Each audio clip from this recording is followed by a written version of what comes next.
Ngayon nga pala ay November 1. So, undas, pista ng mga patay dito sa Pilipinas o kahit man siguro sa ibang lugar o sa ibang bansa. At dahil nga ngayon lang ulit si Honey Loves na nandito sa amin, kapiling namin ng undas, sa kanila kasi tradisyon nila na kapag undas ay dumadalaw sila doon sa puntod ng kanilang mga limaong kapamilya. Ay sa amin kasi, dati, yun din ang ginagawa namin. Kaya lang, parang nabago baga siya nung nangyari baga ang pandemic. Nung pandemic kasi, by barangay yung pagdalaw doon sa sementeryo, tapos may social distancing pa, ganun-ganun, tapos may ano pang mga dapat mong dalhin, may mga vaccination, kailangan nakabaksin ka para makalabas ka ng bahay. Hanggang sa natamad na kami magpunta sa sementeryo, gawa ng ganoong protocol. Hanggang ngayon, ayun, hindi na kami nakakadalaw doon sa puntod ng aming mga yumaong kapamilya. Dahil nga tradisyon nila Honey Loves ganon, nagluluto sila ng mga pagkain, mga kakanin, tapos sama-sama silang pumupunta doon sa puntod. Ay ngayon, magluluto nga kami mga kayahay ng may sabaw. Gawa nga ng kagabi, na kung aming bibiyan yan ay ang aming bibiyan yan ay nagligalig na naman. Halos dalawa na kami ni Honey Loves talaga nag-sacrifice ng tulog. Kasi kagabi, pag tulog niya, ay ako naman, ang ginawa ko pag tulog niya, ay nagbakbak na ako nag-edit ng mga videos ko. Pagdating ng alas 12 ng gabi, tapos na ako mag-edit, matutulog na ako. Naku, doon na siya nagsimulang gumising at nagligalig. Hanggang sa nakagising nga si Honey Loves, ay humingi na ako sa kanya ng rescue kasi nga, sakit na yung ulo ko kasi wala pa akong tulog. Umabot na kami ni bibiyan niya ng sayaw-sayaw hanggang alauna ng gabi. Ayun, nagliligalig pa rin. Kaya humingi na talaga ako ng rescue kay Honey Loves noon. Kaya pareho kaming puyat ni Honey Loves. Sabi ko sa kanya, nako, pag ganito ba naman ang sistema natin, ay baka naman sa halip na tayo ang dadalaw sa puntod, sa undas, ay parang magiging kasama natin yung mga kaluluwang gumagala ngayong undas. Gawa nga ng parang tatagos na tayo pareho sa pader at pareho kaming walang tulog. Kaya, magluto muna kami ng may sabaw. Ay di yung isa sa madaling lutuin at may sabaw, ay di yung sopas. Ito nga, ay pinasaglit ko siya sa bayan para bumili ng manok tsaka panghalo sa sopas. At magluluto din siguro ako ng puto na kutsinta. Pinadamihan ko na ng bili kay Honey Loves itong manok. Gawa nga ng para may supply kami dito sa rep ng aming ulam na panghalo man lang sa gulay. Ang hirap lumabas para maghanap ng ulam. Lalo na ang aming bibiyan yan ay irritable. Laging gusto magpakalong. Tapos kapag kinakalong mo, kailangan meron talaga siyang posisyon na gusto niyang gawin. Hindi yung basta-basta kalungin mo lang. Ay nako, talagang bata. So magluluto na ako ng sapat mga kahayahay kasi ako talaga ngayong araw ay walang ligo, walang tulog for today's video. Wala ding ibang maasahan magluto nito dahil pag mga ganitong luto ay hindi man ito gamay ni Honey Loves. Kaya sabi ko sa kanya ay di palitan kami. Doon siya kay bibiyan yan at andito ako. Bali nandoon nga sila ngayon mga kahayahay doon sa puno ng aratiles, sa ilalim ng puno ng aratiles nila Ate Mary. Gawa nga ng aming baby ay hindi mapakali dito sa bahay. Pinaliguan na namin pero hindi mapakali. Yun pala ay naiinitan ang aming bibiyan yan. Kaya nandoon sa ilalim ng puno ng aratiles kasama yung papa niya. Kung hindi namin nilabas kanina dito sa bahay ay hindi tumigil ng kakapayangak ang bata. Kaya nga mga kahayahay, kahit medyo hirap ako, gumagawa pa rin ako ng content ng video dahil kailangan ko may sideline dahil nag-iipon ako pampa-aircon sa kwarto namin para kay baby yan. Kaya nga may pakiusap ako sa inyo mga kahayahay. Kahit alam kong sawang-sawa na kayo sa pagmumukha ko, sa video ko, ay manood pa rin kayo kasi malaking bagay para sa akin ang kinikita ko sa YouTube dahil iniipon ko yan pampa-aircon para kay baby yan dahil nai-stress talaga ako. Di bali na lang kapag malabig ang panahon katulad ng umuulan. Ayan, ang ginagawa ko, tinatabi ko siya sa pagtulog sa kwarto. Yun, nakakatulog din ako. Habang tulog siya, katabi ko, dumidede siya sa akin, nakakatulog din ako. Pero pag ganitong mainit ang panahon, naku, nai-stress ako.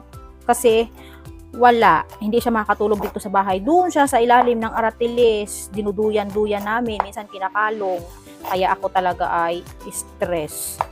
Sabi ko nga kay Honey Loves, hindi tayo dalaw sa puntod ng kapamilya namin na yumao na. Gawa nga ng ganito ang sitwasyon namin. Mayroon kaming baby yan. At pareho din kaming puyat. Ay sabi ko, alam na nila tatay ang routine namin tuwing undas. Sila na mismo ang dumadalaw sa amin. Yung tatay na mismo ang nag-adjust. Kasi nga hindi na kami nakakadalaw. Ay sabi ko nga kay tatay, tay, pag dumalaw ka sa amin, wag namang yung nakasuot ka ng puti. Yung suotin mo yung paborito mong outfit, yung mala Fernando Po Jr. May paborito yan sa tatay noon na na jacket na feeling niya siya ay si Fernando Po Jr. Kaya kahit hirap ang katawan ko, sige lang ako edit. Napupuyat ako sa edit, puyat pa ako kay baby yan. Pero kailangan talaga mga kahayahay kasi nga para sa kanyang kinabukasan. Para kinabukasan, fresh siya. Fresh din ako kasi malamig na yung kwarto namin. Kailangan ko na magpa-aircon dahil dito sa lugar namin ay parang yung init nung summer. Ngayon, ganun din. Mainit talaga. Kung kami nga na mga matatanda, pinagpapawisan yung aming mga singit-singit, ay lalo pa yung baby. Wala, nagliligalig. Hindi mo talaga maawat ang iyak hangga't hindi mo siya ilagay doon sa lugar na siya ay komportable. Dadagdagan ko muna itong aking chicken kasi parang medyo kulang. Gusto ko yung may buto-buto para may thrill kapag kinain mo yung supas. May buto-buto. Sabi ko nga kay Honey Loves, ano yung gusto mong dumalaw sa iyo? Sarang mas nakakatakot na dumalaw sa iyo. Yung kaluluwa ng patay o yung puso mong namayapa sa iyong mga dating jowa. Bali, ito na ang ginawa ko dito sa carrots. Mga kayahay, ginawa ko ng cubes para mabilis. Ganun din naman ang resulta nito kapag kinain mo. At pag lumabas, ganun din naman ang itsura. Kahit cubes pa yan, pahaba o pa-slice o kung ano pa, ganun pa rin yan. Di ba siguro mababago ang lasa nito? Importante ay makakaluto ako ng mabilis at maalwan. Dahil lutang talaga ang isip ko ngayon mga kahayahay. Kung ano nga pumapasok sa isip ko. Ganito talaga siguro pag walang tulog, kinakausap mo ang iyong sarili. Kaya sabi ko nga ay, ganun talaga hayahay ang buhay. Kapag ikaw ay may newborn, kailangan mo magsakripisyo. Kung dati hayahay ka, ay ngayon, yung birtod mong pagiging hayahay ay naipasa na doon sa kay baby yan. Si baby yan na ngayon ang hayahay, ang buhay. Makakahigop kami mamaya ni Honey Loves ang sabaw ng supas. Ibabalik na yung humiwalay naming kaluluwa kagabi.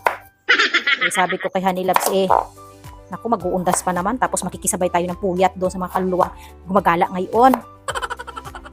Baka mamaya tumagos na tayo sa pader at kasama na natin sila sa paggala-gala.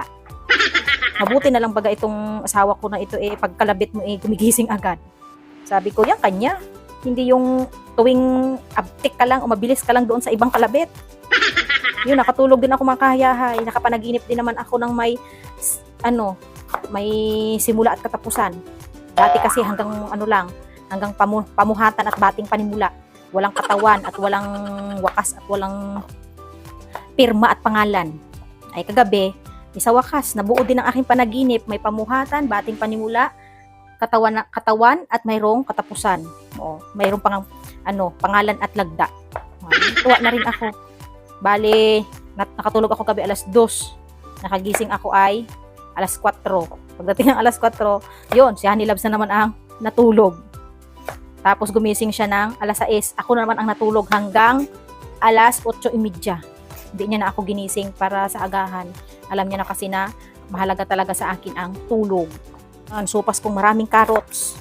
Maganda ito, 'di ba? Ang carrots ay pampalinaw ng mata, ay galinaw na tumata ko mamaya.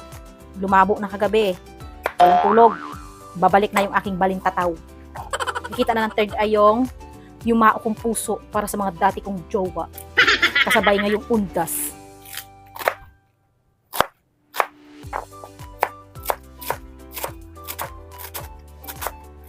Ito yung supas na mas marami ang gulay kaysa sa mismong makaroni.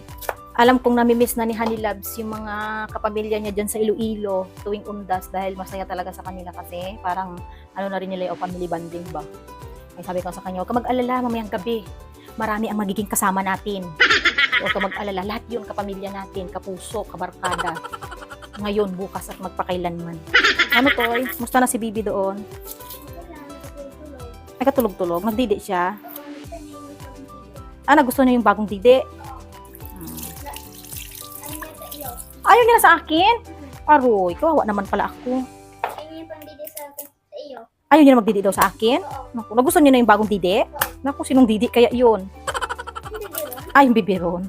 Kuwan kasi mga kayahay, pagpabayan ni Honey Loves kanina, pinabili ko siya ng nipple na yung may maliit baga na butas. Kasi doon sa kanyang dede, sa kanyang bibiron, malalaki yung butas ng nipple, parang nalulunod baga siya. Yun siguro yung kinaiinisan niya sa tuwing magdidede siya. Kaya ayaw niyang dumede sa buti. Gusto niya sa akin, gawa nga ng itong hinaharap ko nga na ito hindi nga pang bata. Hindi marami ang gatas. Kaya siya nagliligalig. Sabi ko nga dito sa hinaharap ko, ay naku, para saan baga itong hinaharap ko? Buti sana kung pan-display ito, iba na alawi. Kaso, pang tatay lang talaga itong hinaharap ko. Hindi rin pakinabangan ng bata, walang gatas. Masarap daw sa sopas kapag ang igigisa ay mantikilya. Okay, butter, kaso wala man ako nun. Kaya, wag na maghanap ng wala. Kaya dito na lang tayo sa cooking oil. Importante, maluto. Makakabusog. Grabe yung impact sa akin ng pagpupuyat dahil sa kay baby yan. Sinubuan na ako ng pimples. Tapos dati, nung first week after kong mga nakay baby yan, mayroon akong eye bag. As in bag. Ngayon, na mag-iisang buwan na siya mga kahayahay, hindi nang talaga eye bag ang mayroon ako, kundi eye sack. As in sack, sako. Pwede nang lagyan ng bigas at feeds. Ganun na ang aking mata. Igisa ang bawang at sibuyas.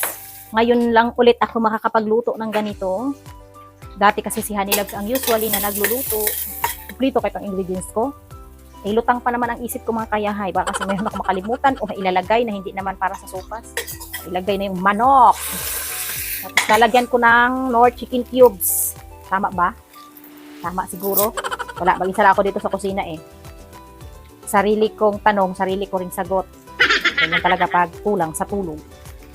Gusto ko sana lagyan ng patis, kaya wala. Kaso lang, wala. Pero ang dami talagang kulang dito sa bahay. Asin na lang. Baka ito na siguro ang aming tanghalian for today's video. So, yan.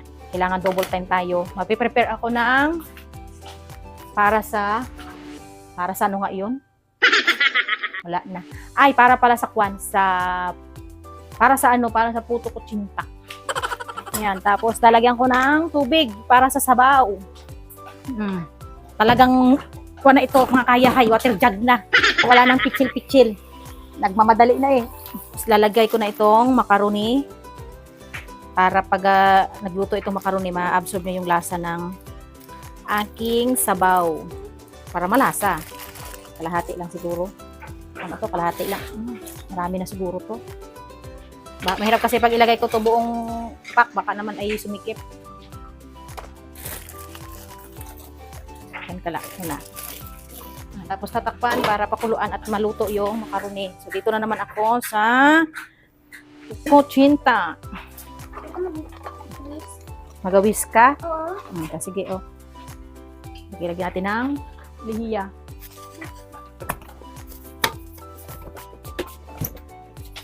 Kailangan na natin salain para matanggal yung mga lumps.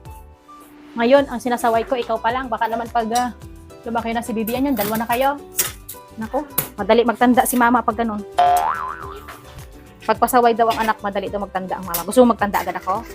Oo. Pag tumanda agad ako, mag-ano ka? Pag matanda agad ako, wala na. Madali ako mamatay. Pag magtanda agad ako. Gusto mo yun? Yun ang gusto ko.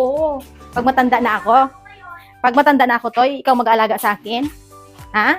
Very good naman. Dati, sawa-sawa ako tulog. Ngayon, hinahanap-hanap ko na yung tulog. Nakakapagod ang maging nanay ng newborn. Ilang months pa kaya akong ganito, no, mga kahayahay? Ayan na po, si Bokbok. Nagalagay na ng, sa photo mold. Para sa photo kutsinta. Di ba ganyan yung boses mo, Bok? Hindi pa na pwede magsalita. Sa video lang.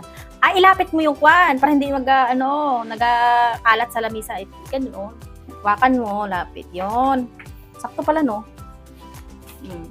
Pwede na to. Medyo konti, pero abot na to hanggang sa kwan natin. Lampas na to sa ating kwan. Lalamunan. Di ba yung mga pagkain hanggang lalamunan lang daw kasi bitin. Ito palagay ko, lalampas na to hanggang lalamunan. Ito pa. Ay, baliktad ka.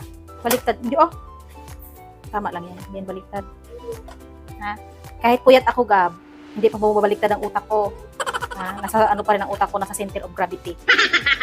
Ay, mainit. Bagay sa ka nakita ng apoy na hindi mainit. Ay! Ayun, okay na. Oo. Diba? Nagiging madaldal na ako mga kahayahay. Ganyan talaga pag kulang sa tulog. Pinanganak mo talaga akong madaldal. Kaya tinan yung mga kahayahay, yung taling ko dito. Nilagay talaga ng juice yan para patunay na ako ay madaldal. Bili mo yung isang madaldal na kulang sa tulog ay doble ang pagiging madaldal. Ayan mga kahayahay, tingnan natin ang estado ng ating sopas. Kung normal pa ba siya. Dahil wala nga tulog. Ay, tulog. Aray. So, ayun. Luto na siguro to. Hindi na gumagalaw eh. Di luto na.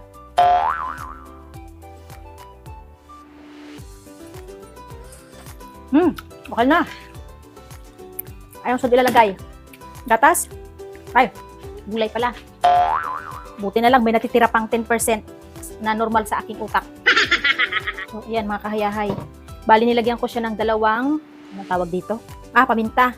Dalawang sachet ng pamintang wasak. Wasak. Durog pala. Ayan. Malala na yung tama ng ating pag-iisip. Magtatanghalian na kasi mga kahayahay. Wala pang tulog, tapos medyo gutom pa. Pwede na to ilagay ang, kaya lang parang medyo matigas pa tong carrots. Bakit mabasin na ba yung carrots at repolyo? Dapat medyo inuna ko yung carrots. Ano? Kasi parang medyo matigas pa siya eh. Lambot na rin. Pwede na. Pwede ko na ilagay ang ibap milk. Kain tayo mga kahayahay. At mag-join sa amin si Kananay. Kuha na kinanay. Kutsinta ka. So dun, dito ka na yung tabi ni Gil.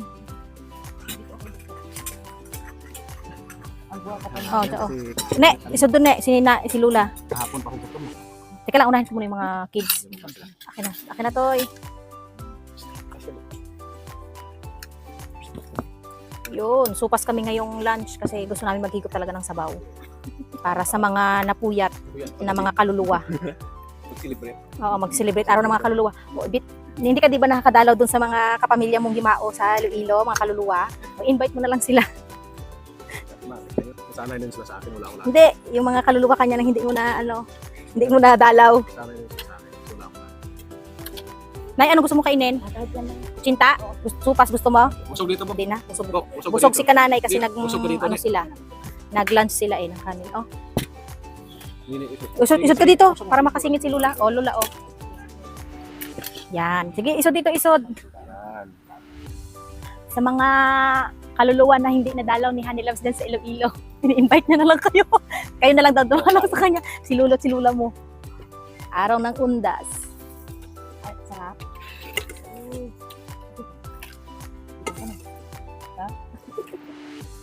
Kailangan natin humigop ng sabaw. Kunti lang yung niluto ko eh. Yung kaya lang ng aking powers. Kumusta ang lasa? Walang patis? Ay, Masarap kasi ito pamparat niya patis kasi wala. Ano naman kanyang kutsara to na? Lipid? Ano? Lapad? Ano yan? Lapiyad. Wala baga siyang curve. Hindi makasandok ng sabaw. yun, balikin natin. Oo. Shoutout po mga kayahay kay kayahay at saka sa channel ko. Ayan, channel pa. Ay, may channel si Kananay. Yung mga mahilig magpa-shoutout doon sa channel ni Nanay. Mag-subscribe. Mahilig ako Ang pangalan Nay? Kananay Mercy. Doon sa mga amigos and amigas niyang kapwa niyang senior citizens. Aming baby ay natutulog doon sa ilalim ng puno ng aratiles. Dito kami ngayon kay Sister Mary na area kasi medyo malamig dito. Hindi naman pwede na doon kami kakain sa loob ng bahay dahil napakainit ngayong tanghali. Papagawa pa kami ng kubo. Wala pa tayong pampagawa. Hanapan. Wala pang budget, kaya nga gagawa tayo ng video toy para may kita tayo. May pangpagawa tayo ng kubo. Yun. Kubo at aircon. Oh, kaya doon sa mga nanonood sa video ni Nini, ni Tuto at ni Bukbok, Hindi magsawa. huwag kayong magsawa kasi nakakasawa na yung pagbubuka namin.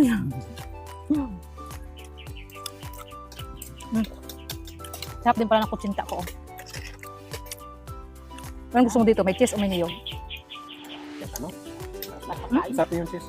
Napakain. Ayan. Kain tayo dalawa at dalawa tayo ang nagbakbak kagabi. Iba yung binakbakan. Nakbak ng sayaw. La la la la la. Sa akin naman ay le le le le le. Si Lawrence, nung baby pala tulog. Ngayon, palagising na. Mukbang. Bang ta. Nakakabalik din ng kaluluwang humiwalay kagabi ang sabaw ng supas. Ay, Ang kanin. hindi na. Magutom ito sila. Hindi, kanin na rin itong, parang kanin na rin itong karon eh. Umay na ako sa puro kanin. Tapos wala pa kaming ulam. Ulam kaninang umaga, noodles. Wala nga may bumangon sa aming dalawa na maagang pakay para kami piyat. Yung mga bata lang nagluto. Nagsangag at nagluto ng noodles.